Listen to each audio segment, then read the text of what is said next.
Hi, welcome to our channel.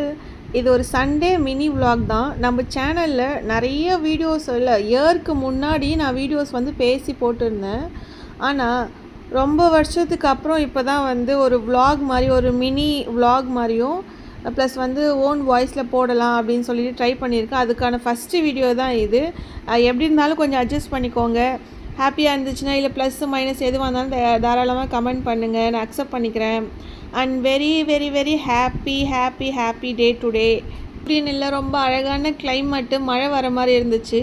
அதுக்கு சும்மா husband plan பண்ணாங்க, பக்கத்தில் ஒரு ஏரி இருக்குது, அந்த ஏரிக்கு போகலாமா, அங்கே ஆக்சுவலி மீன்லாம் பிடிப்பாங்க, நல்லாயிருக்கும் பார்க்குறதுக்கு அப்படின்னு சொல்லிட்டு சொன்னாங்க பிளான். சரி ஓகே, இங்கே இருக்கிற ஏரிக்கு தானே போகலாம் அப்படின்னு சொல்லிட்டு கிளம்பியாச்சு. திடீர்னு பார்த்தா அவர் என்ன சொன்னார், அங்கேருந்து முருகர் கோயில் ஒன்று இருக்குது, திருப்பத்தூர் முருகர் கோயில், அங்கேருந்து ஒரு 40 மினிட்ஸ் தான் ஆகும். ஐ மீன் மறைமலை நகர்லேருந்து திருப்பத்தூர் போக 40-45 மினிட்ஸ் தான் ஆகும், நம்ம தாராளமாக போயிடலாம் அப்படின்னு சொன்னாங்க. ஆனால் 40 மினிட்ஸில் போக வேண்டிய இடத்துக்கு நாங்கள் கிட்டத்தட்ட சுற்றி 1.5 ஹவருக்கு மேலே ஆகிட்டோம். ஏன்னா அவ்வளோ என்ஜாய் பண்ணோம், வெயில் இல்லாமல் ரொம்ப என்ஜாய் பண்ணோம். ரொம்ப வருஷத்துக்கு அப்புறம் நாங்கள் ஒரு லாங் ட்ரைவ் போன மாதிரி இருந்துச்சு. அதுவும் இல்லாமல் ரொம்ப ஹாப்பியாக போன மாதிரி இருந்தது. அதுக்கேற்ற மாதிரி சன்னும் இல்லாமல் நாங்கள் வாமாக அழகாக ஜாலியாக போயிட்டு வந்தோம். இல்லை, பாப்பா வேறு நிற்கிற இடத்துலலாம் அப்பா இந்த பூ பாருங்கள், அந்த பூ பாருங்கன்னு எல்லா பூவையும் கேட்டுருந்தா. அவங்க அப்பாவும் அதே எல்லாமே அவளுக்கு செஞ்சது கேட்டதெல்லாம் செஞ்சு கொடுத்துட்ருந்தார். ரொம்ப நாளுக்கு அப்புறம் பாப்பாவும் சொன்னான், அப்பா ரொம்ப ஹாப்பியாக இருந்தேன்ப்பா இந்த சண்டே, இதே சண்டே மாதிரி எல்லா சண்டே நான் ரொம்ப ஹாப்பியாக இருப்பேன்ப்பா, ரொம்ப சூப்பராக இருந்துச்சு இந்த சண்டே அப்படின்னு சொல்லிட்டு.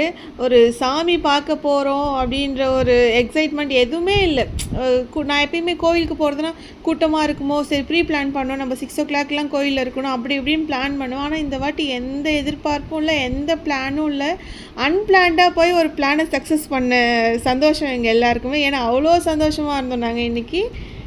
இறக்கி விட்ட உடனே அவ்வளோதான் நவிரா, இந்த கடையை பாருங்கள், அந்த கடையை பாருங்கள், இங்கே பாருங்கள், இவ்வளோ பொம்மை இருக்குது, அவ்வளோ பொம்மை இருக்குது, அவ்வளோதான். சாமி பார்த்து முடிச்சுட்டு வர வரைக்கும் இது வேணும் அது வேணும்னு சொல்லி போட்டு டார்ச்சர் பண்ணிட்டான். சாமி பார்த்துட்டு வந்ததுக்கு அப்புறம் தான் உனக்கு எல்லாமே, எந்த திங்ஸாக இருந்தாலும் அதான் வாங்கி கொடுப்போன்னு சொல்லியாச்சு. அவங்க அப்பாவும் ஸ்ட்ரிக்டாக சொல்லிட்டாங்க, நானும் சொல்லியாச்சு. ஜாலியாக சாமி பார்த்துட்டு வந்ததுக்கப்புறம் அவளுக்கு ஏற்ற மாதிரி நிறைய பொருள்லாம் வாங்க மாட்டாள், எப்பயுமே நிறைய சொல்லுவாள். ஆனால் நாங்கள் ஒரே ஒரு பொருள் தான் வாங்கி கொடுப்போம். அது அவளுக்கும் பழகிடுச்சு, எங்களுக்கும் பழகிடுச்சு. அதே மாதிரி ஒரே ஒரு திங்ஸ், விளையாட்டு பொருள் மட்டும் வாங்கிட்டு வந்தாச்சு. சாமி ரொம்ப சந்தோஷமாக பார்த்தோம், ரொம்ப நிம்மதியாக பார்த்தோம். இந்த மாதிரி கோயில் நான் ரொம்ப இப்போ பெரிய பெரிய கோயில், பழைய காலத்து கோயிலெலாம் இங்கே போகக்கூடாது இங்கே போகக்கூடாது, அந்த மார்க் போட்டு இந்த ஸ்டாண்ட் போட்டு இப்படி தான் போகணும் வரணும் அப்படின்னு சொல்லிட்டு ரொம்ப ரெஸ்ட்ரிக்ஷன்லாம் இருக்கும். ஆனால் இந்த கோவிலை ரொம்ப அழகாக ரொம்ப பொறுமையாக சுற்றி பார்த்தோம், ரொம்ப நல்லா இருந்துச்சு. அதுக்கப்புறம் என்ன ரிட்டன் தான். அதுவும் இல்லாமல் கோயிலில் ஒரு ஸ்பெஷல் இருக்குது, புளிசாதம். அங்கே வாங்கின புளிசாதம் ரொம்ப ரொம்ப ரொம்ப டேஸ்ட் பயங்கரமாக இருந்துச்சு. சரி, அதை டேஸ்ட் பண்ணிவிட்டு அப்படியே வழியில் வந்தோடனே என் பாப்பாவுக்கு ரொம்ப பசிக்குது. ஆக்சுவலி பசிக்காது அவளுக்கு, ஏதாச்சும் சாப்பிட்ணுன்னா எனக்கு பசிக்குதுன்னுவா. சரி பக்கத்தில் பார்த்துட்டே வா அப்படின்னு சொல்லிட்டு ஒரு ஜூஸ் ஷாப் இருந்துச்சு, ஜூஸ் ஷாப்புக்கு போயிட்டு ஜூஸ் குடிக்கலான்னு சொல்லிட்டு ஐஸ்கிரீம் பார்த்தோன்னே சேஞ்ச் ஆகிட்டான். நான் ஐஸ்கிரீம் சாப்பிட்டுக்கிறேன் அப்படின்னு சொல்லிட்டு நாங்கள் ஜூஸ் சாப்பிட்டுட்டு அங்கேருந்து கிளம்பணும். அங்கேருந்து கிளம்பி வந்த சைடே தான் வந்தோம். அங்கே நான் ஒரு ஏரி சொல்லியிருந்தேன்ல, அதே ஏரியிலேருந்து வர தண்ணியை நாங்கள் பார்த்தோம். அங்கே குட்டி குட்டி மீன் அது எல்லாமே இருந்துச்சு. கொஞ்ச நேரம் அங்கே வெயில் இல்லாதனால நாங்கள் ரொம்ப ஹாப்பியாக இருந்தோம். அதனால் நினைக்கிற இடத்துல எல்லாம் வெயிட் பண்ணி வேடிக்கை பார்த்து இருந்துட்டு ஹாப்பியாக போனோம். அந்த ஏரி பேர் கொண்டங்கி ஏரி.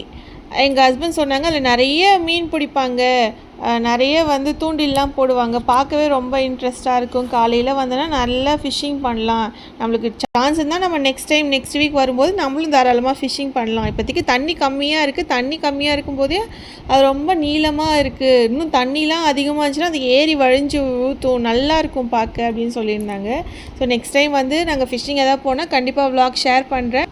நான் ஃபஸ்ட்டு சொன்ன மாதிரி இது என்னுடைய யூடியூப்பில் ஃபஸ்ட்டு ஸ்டெப். ரொம்ப வருஷத்துக்கு அப்புறம் இப்போ கொஞ்சம் ரொம்ப ஃப்ரீயாகவும் ரிலாக்ஸாகவும் இருக்குது. ஏன்னா நம்மளை எப்பயுமே ஒரு எங்கேஜாக வச்சுட்டே இருந்தால் வச்சுக்கோங்களேன், நம்மளுக்கு கொஞ்சம் லைஃப் இன்ட்ரெஸ்ட்டாக இருக்கும். அதை விட்டுட்டேன் நான் கொஞ்ச நாளைக்கு. அதனால் நிறைய அந்த அடிக்கடிக்க சொல்லுவோம்ல, இந்த ஸ்ட்ரெஸ் ஆன்சைட்டிஸ் அதெல்லாம் நிறைய ஃபேஸ் பண்ணிட்டேன். இதுக்கப்புறம் என்னை எங்கேஜாக வச்சுக்கலாம் அப்படின்னு சொல்லிட்டு நினச்சிட்ருக்கேன். கண்டிப்பாக இதுக்கப்புறம் நம்ம சேனலில் வீடியோஸ் கண்டினியூஸாக பார்க்கலாம். Thank you all. Thank you.